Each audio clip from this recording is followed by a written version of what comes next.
দুর্নীতির বড় অপরাধীদের ধরতে আবার সক্রিয় হয়েছে দুর্নীতি দমন কমিশন দুদক।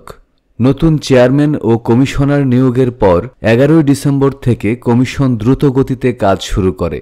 5 দিনের মধ্যেই দুর্নীতির অভিযোগে প্রায় 100 জনের বিরুদ্ধে 20টি মামলা করেছে এবং তদন্ত শুরু করেছে। অভিযুক্তদের মধ্যে রয়েছেন সাবেক প্রধানমন্ত্রী শেখ হাসিনা, তার বোন শেখ রেহানা, ছেলে সজীব ওয়াজেদ জয় সহ অন্যান্য প্রভাবশালী ব্যক্তিরা। দুদক বিভিন্ন অভিযোগে 20 জনের উপর তদন্ত শুরু করেছে, যাদের মধ্যে সাবেক মন্ত্রীরা, সংসদ সদস্য এবং ব্যাংকের উচ্চপদস্থ কর্মকর্তারা রয়েছেন। এ সময় প্রায় 30 জনের বিরুদ্ধে বিদেশ ভ্রমণে নিষেধাজ্ঞা জারি করা হয়েছে এবং বিভিন্ন সরকারি প্রতিষ্ঠানে 29টি অভিযান চালানো হয়েছে। কমিশনের নতুন চেয়ারম্যান মোহাম্মদ আব্দুল মোমেন জানিয়েছেন, দুর্নীতির বড় অপরাধীদের ধরতে কোনো পক্ষপাত দেখানো হবে না।